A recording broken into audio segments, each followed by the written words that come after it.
everyone in the choir, thank you as always. For the last 6 Tuesdays, we've hosted here at Collier Street a series called Lenten Lunches. We have had worship from noon to 12:30, and then from about 12:30 to 1, we've enjoyed a meal together. I thought that these were great events, and maybe some of you did as well. For anyone who attended, you could be forgiven for thinking that the emphasis and the theme of these events was eating. The food was amazing. But in fact, the theme was, for each Tuesday, God's mission and our mission in everyday life. So I'd like to talk to you today about Easter in everyday life. You see, Easter isn't just a day to wear some new clothes, a day to hunt for candy, or even a day to feel good. Because if Easter doesn't mean something tomorrow and the day after that, it's not going to be much good to us at all. So what does Easter mean both today and tomorrow? What does it offer us in everyday life? One thing is expectation. Luke's account of Easter begins with a man called Joseph of Arimathea. He was a member of the Jewish council, a very important person in Jerusalem. And he was a unique member of that council in that he was a follower of Jesus. And he had the courage to stand against the will of the council in seeking the arrest and execution of Jesus. We find the story beginning when Joseph goes to the Roman governor Pilate and asks for the body of Jesus. This gives you an idea of just how important Joseph was, in that not only was he able to get an audience with the Roman governor, he was able to ask him for a personal favor. Having got the permission to take the body, Joseph went to the cross and had the body of Jesus taken down. Then he had the body wrapped in linens, and then he took it to his own tomb, which was a brand new tomb, freshly cut out of the rock, and he laid Jesus' body inside. When we think about the whole background and setting of the last weeks and days of Jesus' life and how Jesus met his end, and of all the controversy that surrounded him, this was a really remarkable thing for Joseph to go and do. What kind of man was this that he was able to take these public actions on behalf of Jesus as a follower of Jesus? Well, Luke tells us that Joseph was a man who waited expectantly for the kingdom of God.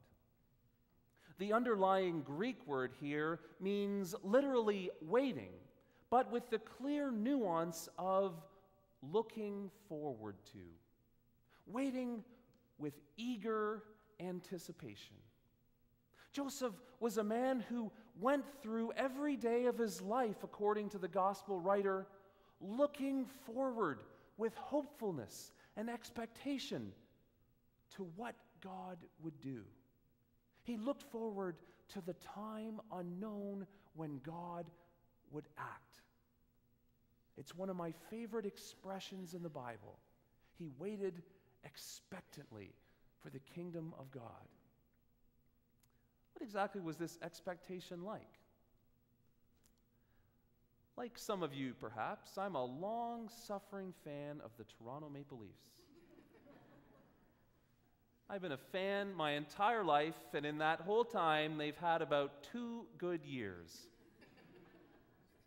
To this day, they are still a long, long way from possibly winning the Stanley Cup again.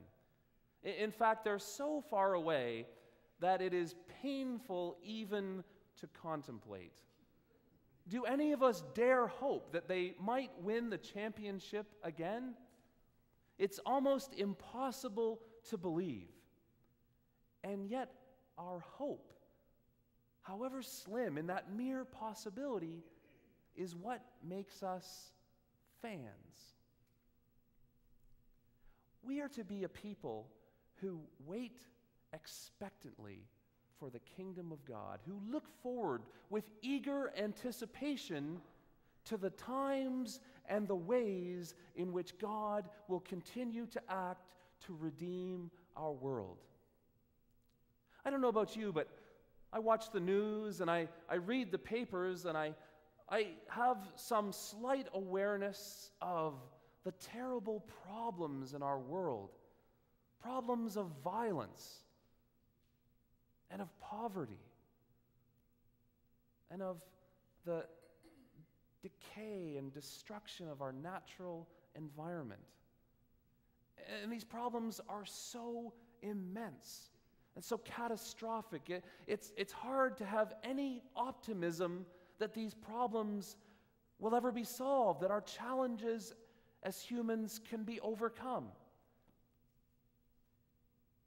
And yet we can have a wonderful and a confident hope, because our hope is in the promises of God.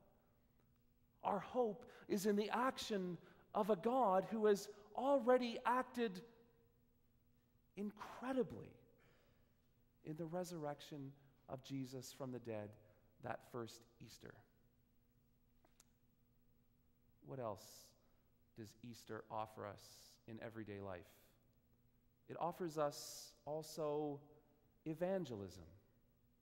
Now, we might think of evangelism as a scary word. I'm sure if any of you were ever to invite me over to your house for dinner, the last thing you'd want me bringing up at the dinner table is the topic of evangelism. But evangelism is really like a synonym for gospel, as in the Gospel of Luke, or a synonym for good news.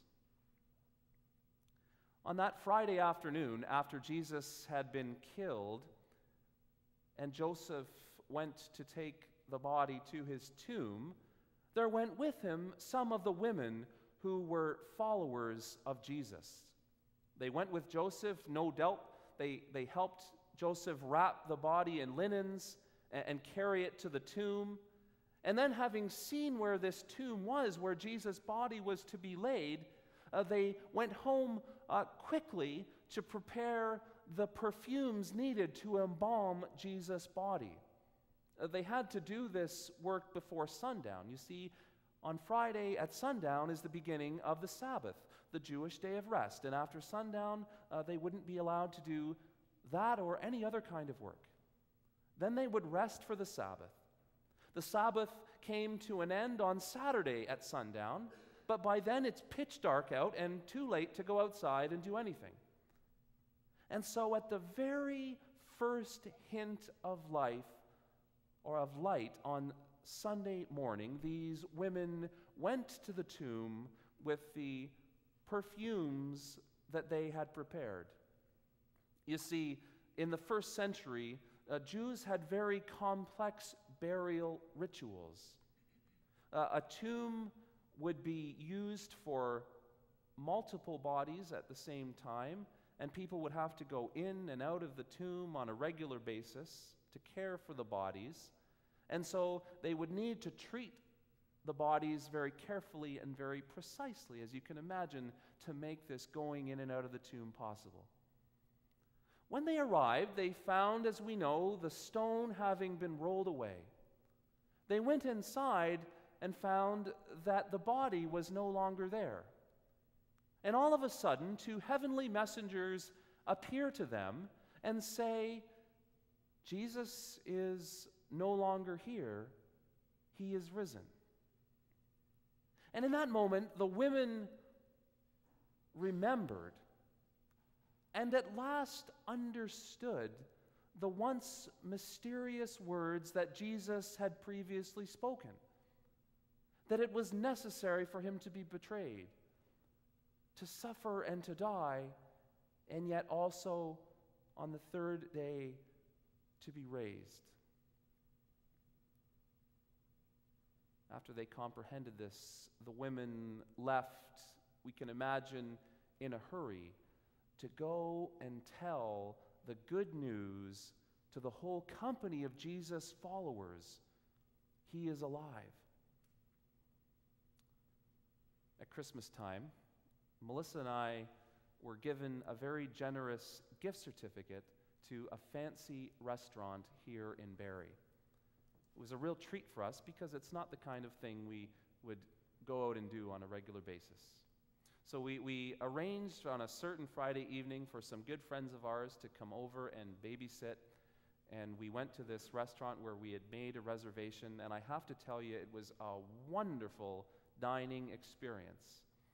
We ordered this tasting platter for an appetizer. It was a great big plate with little samples of all kinds of delicious meats and cheeses.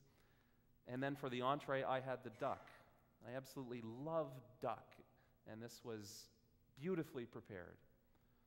For the next couple of weeks after that, I made sure to tell almost everyone I knew, anyone I thought would care, what a great time we had had at this restaurant, and that if I thought in any way the person listening might be remotely interested, I would say, "You ought to go."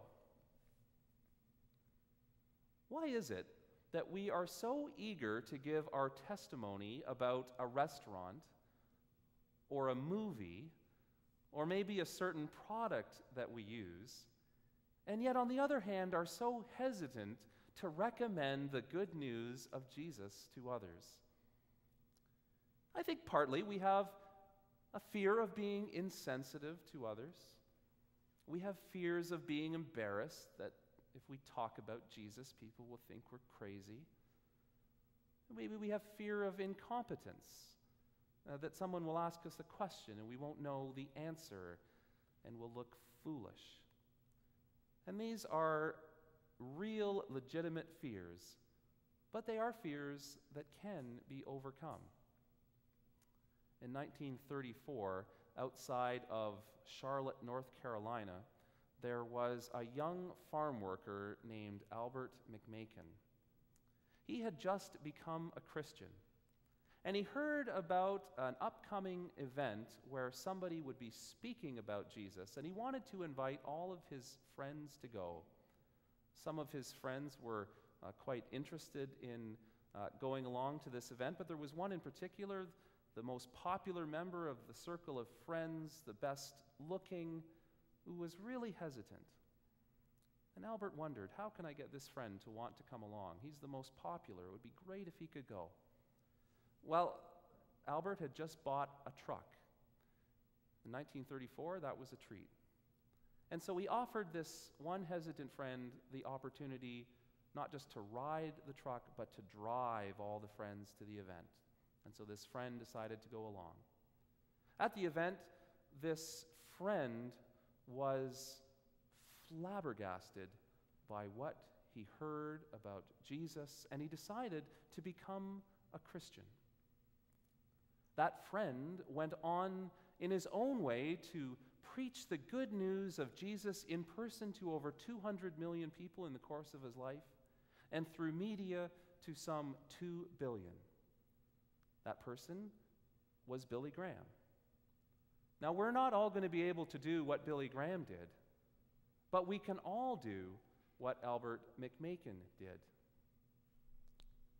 On one of our Tuesday Lenten lunch worship times, our guest speaker, Phil Dallimore of Northwest Barrie United Church, said, "I'm no Dr. Livingstone," in reference to a famous Scottish missionary to Africa. He said, "Sometimes I barely get beyond Livingston Street here in Barrie." You and I don't have to save the world on our own, but we can look for opportunities to share the good news of Jesus with those around us. What else does Easter offer us in everyday life? Thirdly, it offers us ethics. This is something hinted at in our story in Luke, but something which was vitally important for the earliest followers of Jesus and something which remains crucial for us today. When the women went away from the empty tomb to tell the others the good news, to report that he was risen, they had kind of an easy time of it because all of the followers of Jesus were basically together in one place. Throughout the New Testament, we find that those who followed Jesus and who would put their trust in him lived very closely and tightly in community, especially when they were still centered in the earliest days around the city of Jerusalem. We find that they worshiped and they prayed together daily. They took their meals together. They even had all of their possessions held in common. Now, these people were no more inclined naturally to live in this kind of community than you or I would be today. But the truth is, their lives were radically transformed by the good news that Jesus was risen. Their lives were put in a whole new direction by their own experiences of having seen him alive. These earliest Christians interpreted the resurrection of Jesus as meaning that the kingdom of God, for which they had long hoped and dreamed, had begun. It hadn't been completed. Its work hadn't been finally fulfilled, but it most certainly had begun, and so they lived accordingly. One of my old teachers once wrote a book.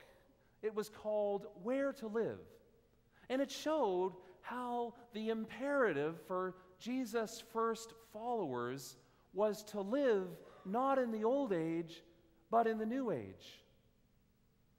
To live as citizens of the kingdom of God, which in the person and the resurrection of Jesus had most certainly begun. I find in our day that ethics, even for Christians, has become about issues. Questions of what-if scenarios. Denominations like the United Church and every other denomination I'm aware of have their meetings and they debate issues. What should we tell people to think about that? What kind of opinion should we promote about this? And there's an important place for this kind of ethical debate and thinking.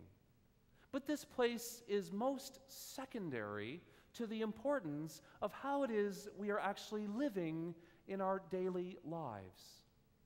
You see, we are called as followers of Jesus to be a community who actually embody the kingdom of God on earth. We are called to be a prophetic community who in our living demonstrate the reality and the hope of God's kingdom. My friends, Easter is not just a day for wearing a new outfit, of hunting for candy. It's not even a day just for feeling good. In fact, it's not really just a day at all. Easter is really the biggest revolution in the history of the world. Easter is the overthrow of sin and evil and death and their replacement by the kingdom of God. Easter offers us three things for everyday life that we would not otherwise have: expectation, hope that God is at work in our world, and hope that one day the world will be as it should. It offers us evangelism, something positive, some good news to share with those around us. It offers us ethics, a way of living both as individuals and as a community that actually, by the grace of God, has the power to create the kingdom of God little by little. Easter isn't just a day. Easter is the new reality now and forever. So let's get to it.